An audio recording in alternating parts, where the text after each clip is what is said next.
베테랑 경찰은 왜 흉악범을 향해 날아드는 총알에 제 몸을 던졌을까?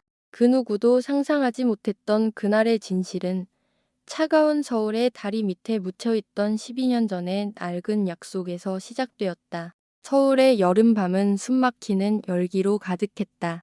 아스팔트에서 피어오르는 지열이 마치 거대한 벽처럼 도시를 감싸고, 사람들은 저마다의 목적지를 향해 바삐 움직이면서도 연신 손부채질을 해댔다. 젊음과 혼돈이 뒤섞인 홍대의 번화가 그 한가운데 위치한 안24 편의점은 늦은 시간에도 불구하고 네온사인을 밝히며 손님들을 맞이하고 있었다. 하지만 잠시 후 이곳이 도시 전체를 충격에 빠뜨릴 사건의 중심이 되리라고는 아무도 예상하지 못했다. 긴급 상황. 홍대 앞 안24 편의점에 총기를 소지한 남성이 침입.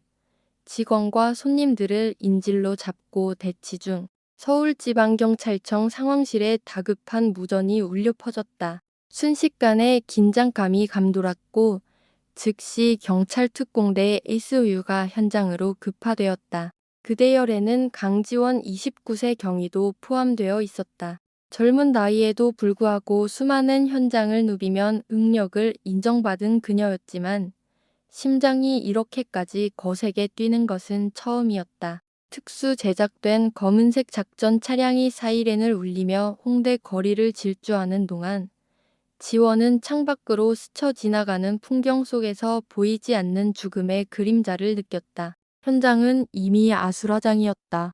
폴리스 라인이 넓게 쳐졌고 그 너머로 수많은 시민과 기자들이 모여 옹성거리고 있었다. 지원은 방탄조끼를 여미며 편의점 내부를 살폈다. 통유리 너머로 한 남자가 보였다. 손에는 위협적으로 검은 권총이 들려 있었지만 그의 눈은 분노나 광기보다는 극도의 공포와 절망으로 가득 차 있었다. 범인의 이름은 김민준 31세. 경찰 데이터베이스에 막 등록된 그의 신상 정보에는 그가 왜 이런 막다른 길에 내몰렸는지에 대한 구체적인 단서가 없었다. 하지만 지원은 직감적으로 알 수 있었다. 그는 잔혹한 살인마가 아니라 삶의 마지막 카드를 걸고 도박을 벌이는 절박한 남자라는 것을. 지원과 특공대 팀원들은 신속하게 작전 회의에 들어갔다. 최우선 목표는 인질의 안전 확보, 그리고 범인을 최대한 자극하지 않고 투항을 유도하는 것이었다. 협상 전문가가 투입되기 전 현장 상황을 파악하기 위해 조심스럽게 접근하던 바로 그 순간이었다. 탕! 편의점 내부에서 날카로운 총성이 한 발 울려 퍼졌다. 모든 것이 혼돈에 빠졌다. 비명과 고함이 뒤섞이고 시민들은 공포에 질려 흩어졌다. 바로 그때 지원은 망설이지 않았다. 바로 앞에서 상황을 살피다 총성에 놀라 뒤로 물러서던 동료의 앞으로 그녀는 마치 본능처럼 몸을 날렸다. 자신의 몸으로 총알을 막으려는 듯한 무모하고도 필사적인 움직임이었다. 지원아. 팀장의 절규가 귓가를 스쳤다. 다행히 총알은 그녀를 빗나갔지만 동료와 부딪힌 충격으로 지원은 바닥에 쓰러졌다. 그 짧은 순간을 목격한 모든 사람들, 동료, 경찰, 시민, 심지어 기자들까지 모두가 경악했다. 왜? 도대체 왜 저 젊은 여경은 자신의 목숨을 걸고 범죄자를 보호하려는 듯한 행동을 한 것인가? 하지만 지원은 알고 있었다. 이것은 단순한 임무가 아니었다. 이것은 경찰로서의 사명감을 넘어선 한 인간으로서의 깊은 연민에서 비롯된 선택이었다. 지원이 몸을 날린 그 아찔한 순간 이후 편의점 안팎의 공기는 잠시 얼어붙었다. 범인 김민주는 방금 전까지 절망으로 흔들리던 눈을 동그랗게 뜨고 자신을 향해 몸을 던졌던 여경을 망연자실하게 바라보고 있었다. 대체 무슨 일이 일어난 것인지 그 짧은 순간에 그의 머릿속은 하얗게 비어버렸다. 밖에서는 지원의 동료들이 그녀를 안전한 곳으로 끌어냈고 증원된 경찰 병력의 사이렌 소리가 밤 공기를 더욱 날카롭게 갈랐다. 잠깐의 정적 속에서 지원은 벽에 등을 기댄 채 거친 숨을 몰아쉬었다. 부딪히면서 긁힌 팔에서 피가 배어 나왔지만 그녀는 고통을 느낄 새도 없이 냉철함을 유지하려 했었다. 상황을 통제해야 했다. 더 이상의 희생자가 나와서는 안 되었다. 그녀는 김민준을 다시 한번 유심히 관찰했다. 그는 단순히 위험한 총기 인질범으로만 보이지 않았다. 그의 눈빛 깊은 곳에는 쉽사리 읽히지 않는 피로감과 사무치는 고통이 응어리져 있었다. 사건이 터지기 직전 지원은 그의 신상에 대한 간략한 브리핑을 들었다. 서울 변두리의 가난한 동네에서 태어나 폭력과 가난이 일상인 비좁은 쪽방촌에서 자란 남자. 한때는 정비사가 되는 것이 꿈이었지만 암울한 현실과 범죄 조직의 유혹은 그를 잘못된 길로 이끌었다. 하지만 지원의 마음을 가장 아프게 한 것은 그에게 7살배기 여동생 유나가 있다는 사실이었다. 아이는 희귀 심장병을 앓고 있었고 당장 수술하지 않으면 생명이 위독한 상태였다. 민주는 동생의 수술비를 벌기 위해 닥치는 대로 일했지만 가난이라는 거대한 굴레와 어두운 사회의 그림자 앞에서 무력했다. 지원은 민준의 행동이 악의에서 비롯된 것이 아니라 수년간 억눌려온 절망이 터져 나온 결과물임을 이해했다. 협상 전문가와 특공대가 본격적인 진입을 준비하는 동안 지원은 용기를 냈다. 그녀는 천천히 그러나 단호하게 민준에게 다가가기 시작했다. 목소리는 부드럽고 차분했지만 그 안에는 강한 신념이 담겨 있었다. 김민준 씨, 지금 많이 힘든 거 알아요. 당신을 해치러 온 게 아니에요. 제발 진정해요. 제가 당신이 다시 살아갈 기회를 잡을 수 있게 도울게요. 민주는 지원을 바라보았다. 그의 눈동자는 절망과 불신으로 가득 차 있었다. 떨리는 목소리가 그의 입에서 새어나왔다. 당신이 뭘 알아? 내 동생이 지금 죽어가고 있단 말이야. 난 그냥 돈이 필요했을 뿐이라고. 지원은 고개를 끄덕였다. 가슴이 무겁게 내려앉았다. 알아요. 하지만 이건 최선의 방법이 아니에요. 저를 믿어주세요. 제가 돕겠다고 약속할게요. 그 말은 단순한 설득이 아니었다. 그것은 경찰과 범죄자라는 경계를 뛰어넘어 한 인간이 다른 인간에게 보내는 깊은 공감의 표현이자 소리 없는 약속이었다. 편의점은 완전히 봉쇄되었다. 밖에서는 중무장한 경찰 병력이 건물을 물샐 틈 없이 포위했고 구급차가 대기했으며 시민들은 점점 더 많이 모여들어 숨죽인 채 안의 상황을 지켜보고 있었다. 하지만 그 누구도 알지 못했다. 편의점 안에서 벌어지고 있는 것은 단순한 경찰과 범인의 대치가 아니었다. 그것은 절망과 희망, 편견과 공감 사이에 보이지 않는 싸움이었다. 피가 밴 팔, 흙먼지가 묻은 경찰 제복 차림의 지원은 민준과 불과 2미터 거리를 두고 바닥에 앉아 있었다. 그녀의 차분한 태도에 민준의 손은 여전히 권총을 꽉 쥐고 있었지만 살기 등등하던 눈빛은 조금씩 누그러져 있었다. 민준 씨, 맞죠? 지원이 마치 오랜 친구에게 말을 걸 듯 부드럽게 물었다. 민준은 대답하지 않았다. 그는 고개를 숙인 채 바닥만 내려다보았다. 하지만 치원의 목소리에는 이상하게도 사람을 안심시키는 힘이 있었다. 아주 오래전 잊고 살았던 어떤 감각이었다. 지원이 말을 이었다. 동생 이름 유나 맞죠? 선천성 심장질환 말기. 최근 2달 사이에 서울대 어린이병원에 3번이나 다녀갔고요. 그렇죠. 민주는 고개를 번쩍 들었다. 그의 눈에는 충격과 경악이 서려 있었다. 그걸 어떻게 알아요? 지원은 길게 한숨을 내쉬었다. 당신과 유나의 신상 기록을 봤으니까요. 그리고 사실 1달 전쯤 제가 다른 일로 소아과 병동에 간 적이 있었어요. 그때 봤어요. 유나의 침대 옆에서 고개를 숙이고 있던 당신을. 그때 알았죠. 이 사람은 평범한 범죄자가 아니구나. 민준의 눈에서 눈물이 터져 나왔다. 총을 쥔 손이 걷잡을 수 없이 떨렸다. 난 정말 할 수 있는 건 다 했어요. 민준이 흐느꼈다. 막노동, 배달 대행, 집에 있는 거 다 팔고. 하지만 심장 수술비는 너무 컸어요. 2주 안에 돈을 마련하지 못하면 아이가 죽을 수도 있다고 했어요. 그의 목소리는 갈라져 마치 세상에 홀로 버려진 아이처럼 처절하게 들렸다. 지원은 고개를 숙였다. 목이 메어왔다. 그녀 자신도 가난 속에서 자랐다. 중병에 걸린 어머니를 치료할 돈이 없어 발만 동동 굴렀던 기억이 떠올랐다. 단돈 500만 원이 없어 특효약을 쓰지 못하고 어머니가 침대 위에서 서서히 죽어가는 것을 지켜봐야만 했다. 바로 그 고통이 그녀를 경찰로 이끌었다. 처벌하기 위해서가 아니라 지키기 위해서, 심판하기 위해서가 아니라 이해하고 길을 열어주기 위해서. 민준 씨, 지원이 낮게 가라앉은 목소리로 말했다. 당신의 행동이 옳았다고 말하는 게 아니에요. 하지만 왜 그래야만 했는지는 알 것 같아요. 이제 그만하고 저를 믿어봐요. 유나에게 살아갈 기회를, 그리고 당신 자신에게도 다시 시작할 길을 열어주세요. 민주는 침묵했다.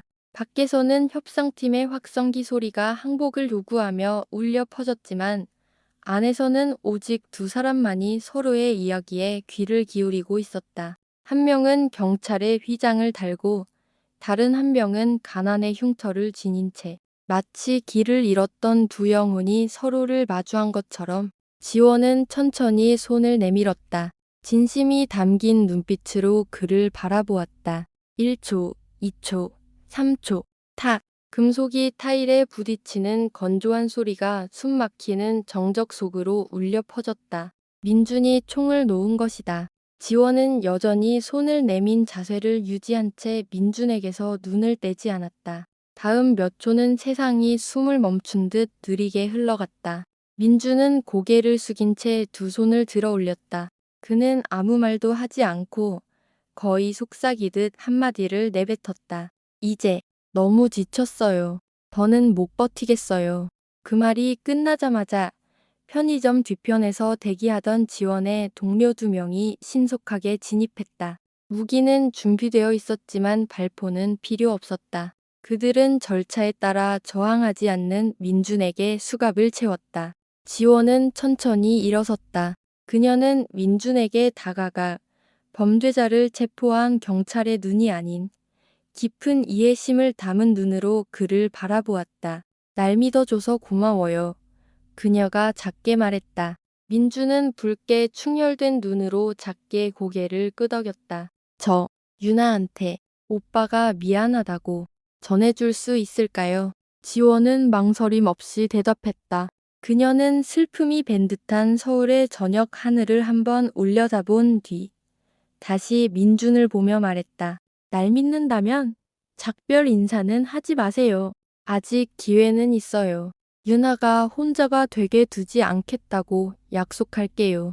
그 말에 희망이 메말랐던 남자의 얼굴 위로 뜨거운 눈물이 흘러내렸다. 칠흑 같은 어둠 속에서 발견한 한 줄기 인간적인 온기 때문이었다. 1시간 후 서울대학교 어린이병원 심장혈관센터.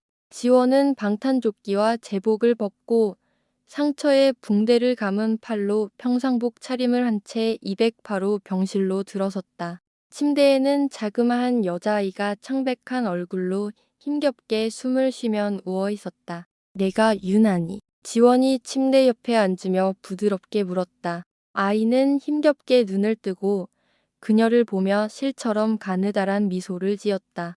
오빠 친구예요. 지원은 더 많은 것을 설명하고 싶지 않아 조용히 고개를 끄덕였다.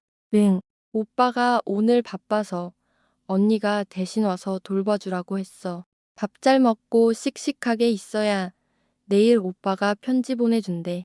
윤하는 피곤함 속에서도 웃었다.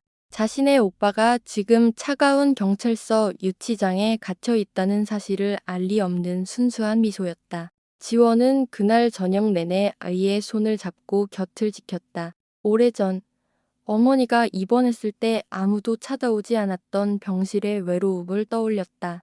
그녀는 그때 맹세했다. 언젠가 힘이 생긴다면 다시는 어떤 아이도 자신처럼 홀로 남겨진 기분을 느끼게 하지 않겠다고. 한편 경찰서에서 민주는 조사를 받기 위해 임시 구금되었다. 하지만 그의 진술서에는 수사관들의 특이 사항이 기록되었다. 피의자 순순히 협조하며 깊이 뉘우치는 모습을 보임. 범행 동기에 참작할 만한 특별한 사정이 있음. 지원 역시 상세한 경위서를 제출하며 이렇게 덧붙였다. 저는 김민준에게서 흉악한 범죄자가 아닌 막다른 길에 내몰린 한 명의 오빠이자 한 명의 인간을 보았습니다. 그날 밤 지원은 잠을 이룰 수 없었다. 그녀는 작은 자취방 책상에 앉아 있었다. 희미한 스탠드 불빛 아래에는 윤아의 병원 기록, 편의점 강도 사건 조사 서류, 그리고 그녀가 10년 넘게 간직해 온 낡은 종이 한 장이 놓여 있었다. 색이 바랜 오래된 사진이었다. 사진 속에는 강마른 여자아이 하나가 대여섯 살은 더 많아 보이는 소년 옆에 서 있었다. 둘은 자선단체에서 나눠준 밥그릇을 들고 마포대교 아래에 쭈그려 앉아 있었다. 그 아이들이 바로 지원과 민준이었다. 지원은 떨리는 손으로 사진을 바라보았다. 오늘 낮에 들었던 민준의 목소리가 귓가에 맴돌았다. 12년 전 마포대교 아래 그때 지원은 겨우 9살이었다. 간암으로 어머니가 돌아가신 후 아무런 연고도 없이 길거리를 떠돌았다. 지하도에서 잠을 자고 시장 좌판에서 음식을 구걸하거나 식당의 잔반으로 허기를 채웠다. 그녀는 야생동물처럼 경계심 많고 폐쇄적인 아이였다. 그러던 어느 폭우가 쏟아지던 밤, 14살쯤 되어 보이는 소년 하나가 그녀의 손에 아직 온기가 남은 컵라면과 낡은 비닐우산을 쥐어주었다. 이거 먹어. 꼬마야. 여긴 추워. 강가에 너무 붙어서 자지 마.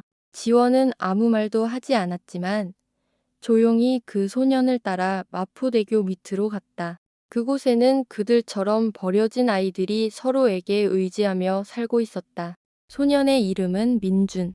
그는 항상 자신의 몫을 어린 동생들에게 나눠주고 폐지를 줍거나 짐을 나르며 무리 전체를 먹여 살렸기에 아이들 사이에서 형 또는 오빠로 불리며 존경받았다. 민준은 늘 말했다. 나도 가진 건 없지만 부모 없는 놈들은 다 한 가족이야. 지원은 그날 밤을 독독히 기억했다. 어머니가 돌아가신 후 처음으로 그녀는 안전함을 느꼈다. 그들은 다리 밑에서 거의 1년을 함께 살았다. 민주는 불량배들로부터 그녀를 지켜주었고 빵 한 조각, 낡은 옷 한 벌도 나눠주었다. 그러나 어느 날 구청의 단속반이 들이닥쳐 아이들을 모두 잡아갔다. 지원은 아동보호시설로 보내졌고 민주는 어디로 갔는지 아무도 몰랐다.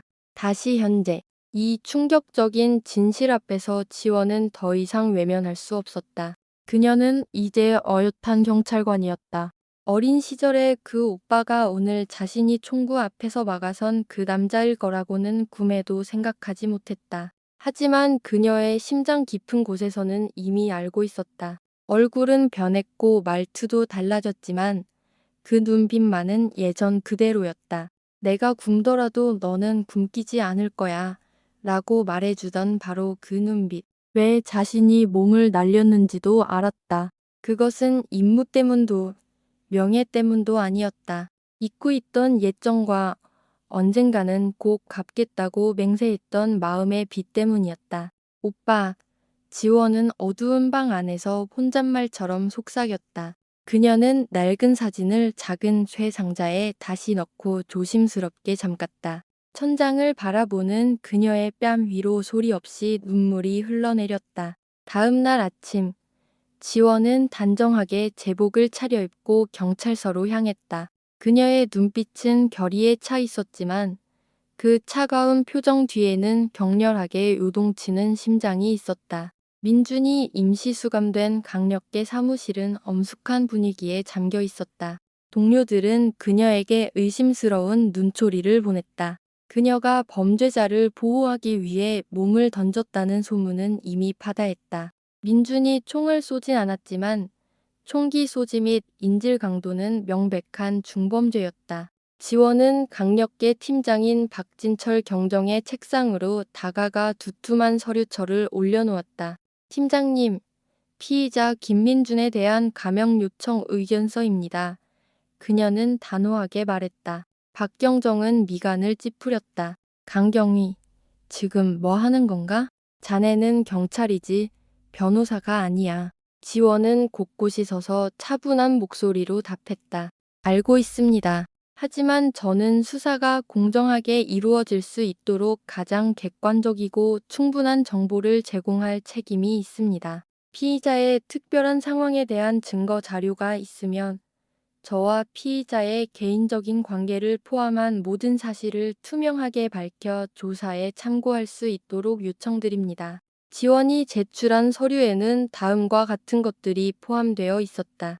말기 신부전으로 입원 중인 민준의 동생 유나의 진단서와 긴급 수술 소견서. 민준이 총을 발사하지 않았고 인질에게 해를 가하거나 재물을 파손하지 않았으며 설득에 순순히 응했다는 편의점 관리자의 진술서. 민준이 총을 든 채 불안하게 떨고 있었으며 과격한 폭력 행위를 보이지 않다가 지원의 설득에 총을 내려놓는 장면이 명확히 담긴 CCTV 영상. 그날 오후 경찰서 지휘부는 이 사건을 검토하기 위한 긴급 회의를 소집했다. 지원이 원칙을 위반했으며 감정적인 행동이 나쁜 선례를 남길 수 있다는 의견이 나왔다. 하지만 한편에서는 베테랑 간부들이 그녀를 변호했다. 그녀는 생명보호라는 최우선 원칙을 지켰을 뿐이다. 범인에게 살해 의도가 없다는 것을 직감했고 그에 맞춰 행동한 것이다. 결론이 나지 않는 회의가 계속되는 동안 지원은 복도에 홀로 앉아 핸드폰을 쥔 채 시간이 흐르기만을 기다렸다. 정직, 심지어 파면까지 당할 수 있음을 알았지만 그녀는 후회하지 않았다. 같은 날 오후, 지원은 특별히 허가를 받아 조사실에서 민준을 만날 수 있었다. 차가운 나무 책상을 사이에 두고 두 사람이 마주 앉았다. 수인복을 입은 민준은 피로에 절은 얼굴로 그녀가 들어서는 것을 보고 경악을 금치 못했다. 너 혹시 꼬마 지원이? 그가 목이 맨 소리로 물었다. 지원은 붉어진 눈시울을 애써 감추며 고개를 끄덕였다. 오빠, 나 기억났어. 편의점에 들어서는 순간부터 오빠인 거 알아봤어. 민주는 고개를 숙였다. 두 손을 꽉 쥐자 수갑이 짤랑거렸다. 굵은 눈물방울이 그의 뺨을 타고 흘러내렸다. 미안하다. 이런 모습 보이기 싫었는데 유나 때문에. 다른 방법이 없었다. 지원은 다가가 그의 손 위로 자신의 손을 얹었다. 이해해. 그리고 내가 할 수 있는 모든 걸 할 거야. 하지만 이제부터는 법이 선처할 수 있도록 오빠가 협조해야 해. 민주는 어린아이처럼 울며 고개를 끄덕였다. 그 순간 그들은 더 이상 경찰과 범죄자가 아니었다. 오래전 비 내리는 다리 밑에서 서로에게 의지했던 두 명의 고아일 뿐이었다. 사흘 후 경찰 내부 회의에서 최종 결론이 내려졌다. 지원은 징계위원회에 회부되어 사건의 전말을 공개적으로 진술해야 했다. 회의실은 숨막히는 긴장감으로 가득 찼다. 검찰과 법무부 관계자, 그리고 각 부서의 장들이 모두 참석해 있었다. 박진철 경정은 굳은 표정으로 지원이 든 서류철에서 눈을 떼지 않았다. 지원은 자리에서 일어나 모두에게 고개를 숙인 뒤 진술을 시작했다. 본인, 경위 강지원은 지난 17일 홍대 편의점 인질 사건 현장에서 있었던 모든 행동에 대해 책임을 인정합니다. 저는 피의자 김민준의 생명을 보호하는 선택을 했으며 이는 그가 어린 시절 저와 인연이 있었던 사람이자 누구에게도 해를 끼칠 의도가 없다고 믿었기 때문입니다. 또한 그의 절박한 개인적 상황을 깊이 이해하고 있었기 때문입니다. 회의실 곳곳에서 의심의 눈초리와 함께 수군거림이 일었다. 하지만 지원은 흔들리지 않았다. 감정에 기반한 행동이 우리 조직에서 권장되지 않는다는 것을 압니다. 하지만 저는 법이 단순한 처벌의 도구가 아니라 인간애를 담아야 한다고 믿습니다. 만약 범죄를 저지른 사람이 다시 일어설 기회가 있다면 저는 기꺼이 피의자 김민준의 신원 보증을 서겠습니다. 만약 법원이 그의 위독한 동생을 돌볼 수 있도록 집행유예를 허락한다면 그가 재범을 저지를 시 저는 파면을 포함한 그 어떤 엄중한 징계도 달게 받겠습니다. 회의실 전체가 침묵에 잠겼다. 한 젊은 여경이 전과자가 될 사람을 위해 자신의 모든 경력을 내던지겠다고 선언한 것이다. 업계에서 전례가 없는 약속이었다. 진술이 끝난 후 박진철 경정이 입을 열었다. 강경희, 만약 김민준이 도주한다면 자네가 연대 책임을 져야 한다는 걸 아는가? 알고 있습니다. 감수하겠습니다. 지원이 단호하게 답했다. 검찰 측 관계자가 추가로 질문했다. 피의자가 도주하거나 장래의 위험을 초래하지 않을 것이라는 증거가 있습니까? 지원은 핸드폰을 열어 병원에서 막 받은 영상을 재생했다. 10살 남짓 되어 보이는 유나가 회복실 침대에 누워 카메라를 보며 힘겹게 미소 짓고 있었다.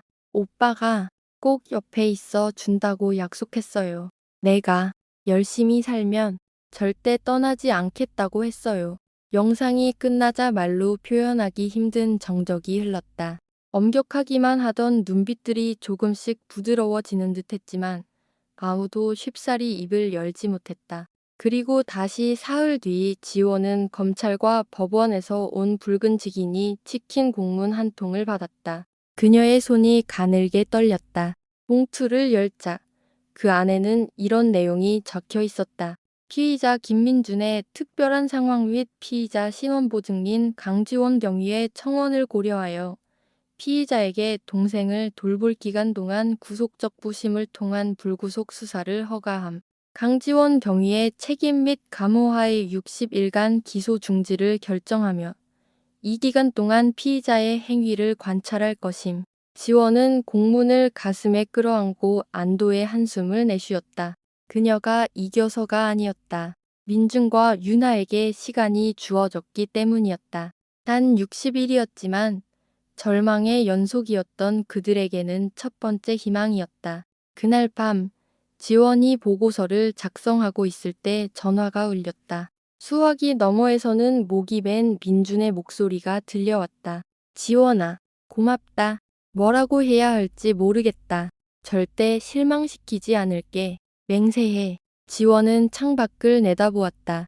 서울의 밤은 여전히 불을 밝히고 차들은 멈추지 않고 달리고 있었다. 모든 것이 제자리로 돌아온 것 같았지만 어떤 것들은 이제 막 새로 시작되고 있었다. 지원은 급히 병원으로 달려갔다. 상담실에서 의사는 한숨을 쉬며 두툼한 서류철을 책상 위에 올려놓았다. 유나의 면역 반응에서 이상 징후가 발견되어 유전자 정밀 검사를 진행했습니다. 그리고 대조 결과 김민준 씨는 유나의 친오빠가 아닌 것으로 확인되었습니다.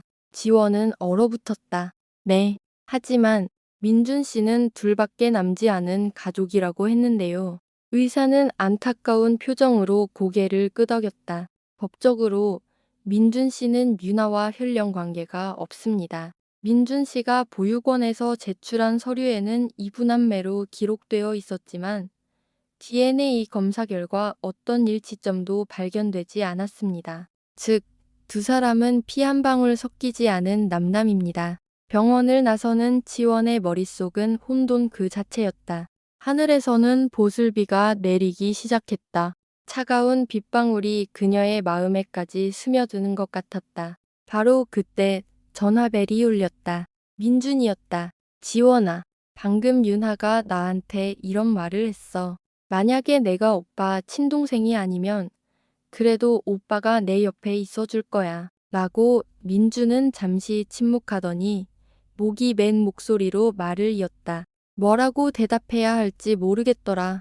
하지만 어떤 이유에서든 내가 저 아이를 버릴 권리는 없다는 생각이 들었어. 피가 섞였든 아니든 내가 곁에 있겠다고 약속했으니까.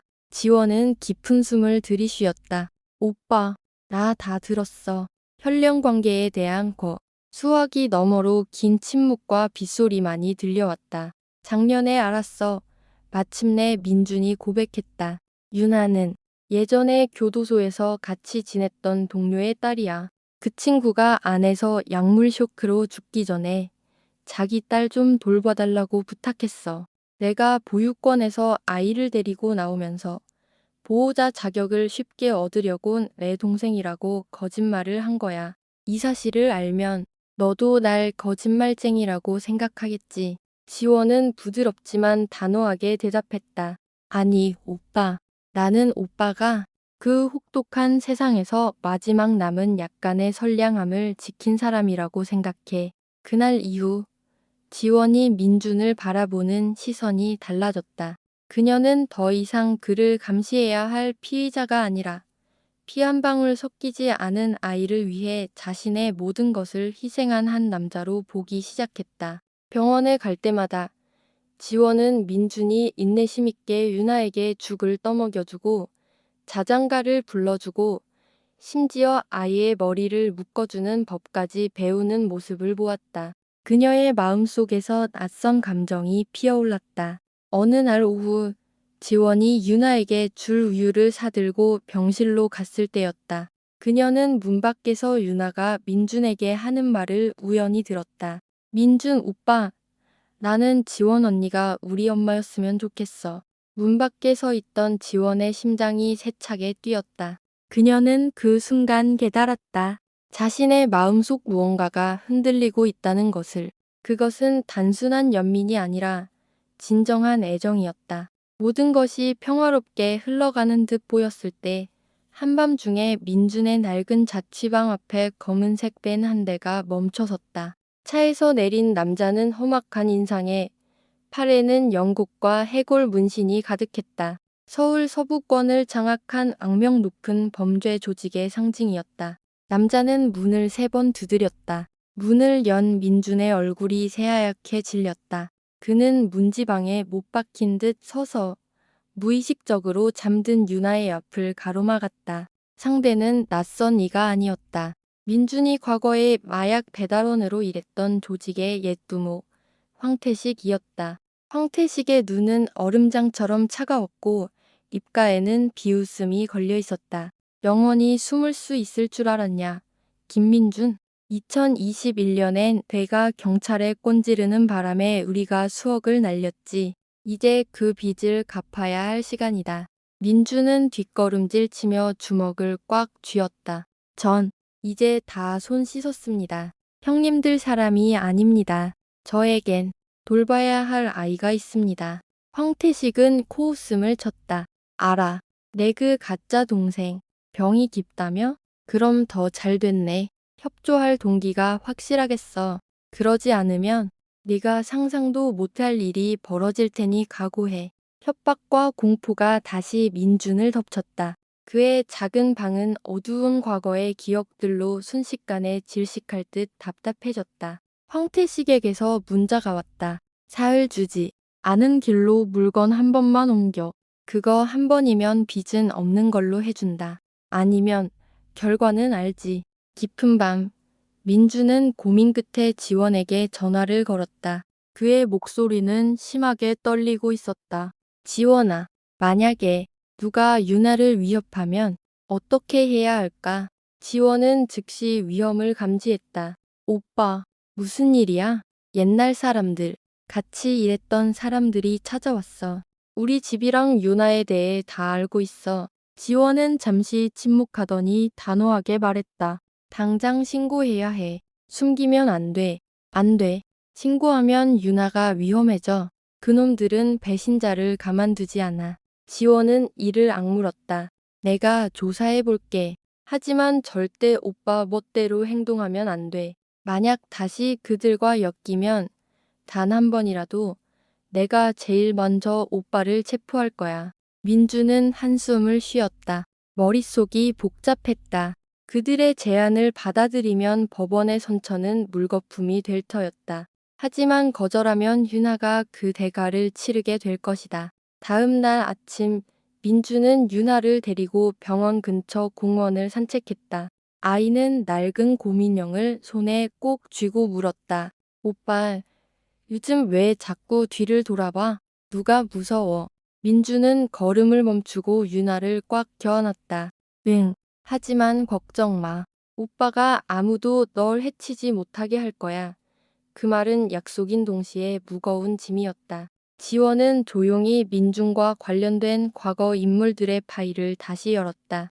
황태식의 흔적을 추적하던 중 그가 증거 불충분으로 조기 출소했다는 사실을 알게 되었다. 시내 CCTV를 통해 민준이 협박받았다고 말한 그 시간에 황태식의 밴이 민준의 집 근처에 나타났던 것을 확인했다. 지원은 즉시 마약수사팀에 정보를 공유했지만 정식 수사에는 시간이 필요했다. 민준에게는 그럴 시간이 없었다. 둘째 날 밤, 민준은 병원 간호사에게 유나를 맡기고 외곽의 낡은 창고에서 황태식을 만났다. 떠나기 전 그는 유나가 늘 껴안고 자는 고민형의 주머니 속에 작은 쪽지 하나를 몰래 숨겼다. 그날 밤 유나가 갑자기 고열에 시달렸다. 병원에서는 비상연락망에 등록된 지원에게 연락했다. 그녀는 진행 중이던 회의를 모두 박차고 병원으로 달려갔다. 땀에 젖은 유나의 옷을 갈아입히다가 지원은 실수로 아이가 껴안고 있던 고민형을 덜어뜨렸다. 인형을 주워 다시 침대 옆에 놓으려는데 안에서 무언가 딱딱한 것이 만져졌다. 직업적 본능이 발동했다. 그녀는 조심스럽게 실밥을 뜯어내고 그 안에서 4번 접힌 쪽지를 꺼냈다. 거기에는 다급하게 휘갈겨 쓴 몇 줄의 글씨가 있었다. 지원아, 내가 이 글을 읽는다면 난 돌아가지 못했을지도 몰라. 셋째 날 밤에 물건을 옮길 거야. 트럭 번호 61-9987. 장소는 9번 부두 컨테이너 야적장 뒤 폐창고. 지원은 숨을 멈췄다. 손이 떨렸다. 이제야 모든 것이 이해되었다. 왜 민준이 자신을 마지막 보루라고 불렀는지. 왜 그날 그의 눈빛이 그토록 모순과 고뇌로 가득 차 있었는지. 지원은 즉시 상부에 보고하고 특별수사팀을 가동시켰다. 정식 영장은 없었지만 쪽지는 긴급 상황의 증거로 채택되었다. 한 팀의 형사들이 트럭을 미행하는 동안 지원은 자신의 차를 몰아 쪽지에 언급된 폐창고로 향했다. 녹슨 컨테이너들 사이에 버려진 창고에 다다르자 그녀는 차에 불을 끄고 조심스럽게 접근했다. 멀리서 민준이 트럭에 상자를 싣는 모습이 보였다. 그 옆에는 황태식과 부하 서너 명이 담배를 피우며 웃고 있었다. 지원이 총을 꺼내려던 순간 실수로 깡통을 걷어찼다. 쨍그랑 소리가 울려 퍼지자 황태식의 부하들이 즉시 총을 뽑아들었다. 민준은 소스라치게 놀라며 외쳤다. 멈춰. 쏘지 마.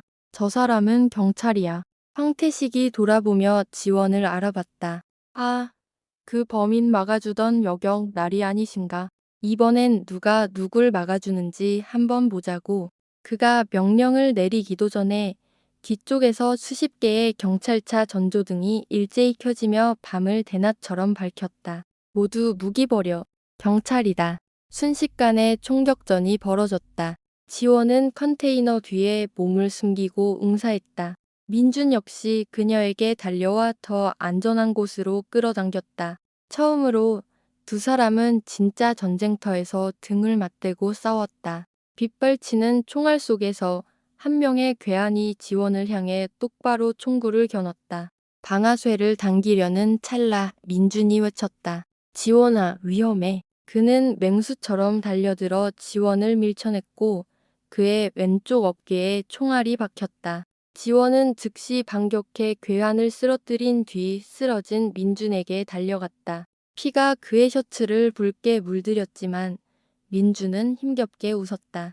이번엔 내가 오빠 노릇 제대로 했네. 지원은 목이 메어 그의 손을 꽉 잡았다. 왜 돌아온 거야? 왜 미리 말 안 했어? 내가 사라져야 너만이 유나를 지켜줄 수 있을 거라고 생각했어. 내가 죽는 한이 있어도 그놈들이 유나를 건드리게 할 순 없었어. 30분간의 총격전 끝에 황태식 일당은 모두 제압되었다. 대량의 마약이 현장에서 압수되었고 민주는 즉시 병원으로 이송되었다. 다행히 총알은 치명적인 부위를 비껴갔다. 구급차에 실려 가면서도 그는 지원의 손을 잡고 말했다. 유나에겐 아무 말도 하지 말아줘. 내가 어떤 사람이었는지 아이가 알게 하고 싶지 않아. 3주 후 재판이 열렸다. 민주는 수임복을 입고 피고인석에 앉았다. 그는 변호사를 선임하지 않았다. 지원은 맨 뒷자리에 조용히 앉아 재판을 지켜보았다. 검사는 민준이 마약 운반책이었으며 여러 차례 거래에 가담했고 수배를 피해 도주한 전적이 있음을 명확히 밝혔다. 피고인 진술 차례가 되자 민주는 자리에서 일어났다. 용서를 구하지 않겠습니다. 그때 재판정에서 예상치 못한 일이 벌어졌다. 지원과 함께 온 유나가 갑자기 일어나 증민석으로 걸어간 것이다. 판사는 잠시 망설였지만 아이의 간절한 눈빛에 발언을 허락했다. 유나는 작은 손으로 마이크를 잡고 떨리는 목소리로 말했다. 민준 오빠는 제가 울 때 안아줬어요. 동화책도 읽어주고 아플 때 수건도 갈아줬어요. 오빠는 나쁜 사람이 아니에요. 제가 제일 사랑하는 사람이에요. 재판정은 침묵에 잠겼다. 많은 이들이 고개를 숙였다. 이어서 과거 민준을 쫓던 마약 수사팀장이었던 한 고위 간부가 이례적으로 발언을 신청했다. 우리는 김민준을 교활한 범죄자로 여겼습니다. 하지만 오늘 우리는 길 잃은 아버지를 그리고 다시 돌아올 길을 찾으려는 한 인간을 봅니다. 법이 정의의 팔이라면 때로는 정의에도 귀 기울이는 심장이 필요합니다. 4시간의 수기 끝에 재판부는 판결을 내렸다. 피고 김민준 마약류 운반죄로 징역 5년을 선고한다. 민준은 재사회화 가능성이 높은 수감자들을 위한 교도소로 이감되었다. 그곳에서 그는 노동과 독서를 하며 매달 유나에게 편지를 썼다. 지원은 부서를 옮겨 바쁜 나날을 보냈지만 2주에 한 번씩 면회를 갔다. 유나는 쑥쑥 자랐고 올 때마다 세 사람이 손을 잡고 있는 그림을 그려 민준에게 선물했다. 그러던 어느 날 지원은 과거 민준의 사건 기록을 재검토하다가 충격적인 사실을 발견했다. 당시 수사 정보를 황태식에게 유출한 내부자가 경찰 고위 간부 중에 있었던 것이다. 그녀는 다시 한번 위험한 싸움을 시작하기로 결심했다. 민준의 과거가 그를 놓아주지 않는다면 자신이 직접 그 과거를 청소하기로 수개월간의 끈질긴 추적 끝에 지원은 부패한 경찰 간부의 비리를 밝혀내 법의 심판을 받게 했다. 그리고 마침내 18개월이 흘렀다. 가석방이 결정된 날, 교도소 문 밖에는 지원과 유나가 서 있었다. 문이 열리고 예전보다 조금 여유였지만 한결 단단해진 눈빛의 민준이 걸어 나왔다. 유나가 달려가 그의 품에 안겼고 지원은 소리 없이 눈물을 닦았다. 세 사람의 시선이 마주친 순간 민준은 주머니에서 작은 상자를 꺼냈다. 그 안에는 소박하지만 반짝이는 반지가 있었다. 지원아, 나를 믿어주고 기다려줘서 고마워. 완벽한 사람은 아니지만 너와 유나와 함께 진짜 가족을 만들고 싶어. 지원은 눈물이 가득한 눈으로 그의 손을 잡으며 고개를 끄덕였다. 응, 우리 이제부터 다시 시작하자. 세 사람은 서울 외곽의 작은 집에서 새로운 삶을 시작했다. 푸른 채소밭과 희망이라는 이름의 작은 강아지가 있는 집이었다. 한 여경의 무모했던 행동은 단순히 범인을 구한 것이 아니었다. 그것은 용서와 믿음, 그리고 사랑에 대한 긴 이야기의 시작이었다. 어둠이 지나간 자리에 마침내 따스한 행복이 뿌리내리고 있었다.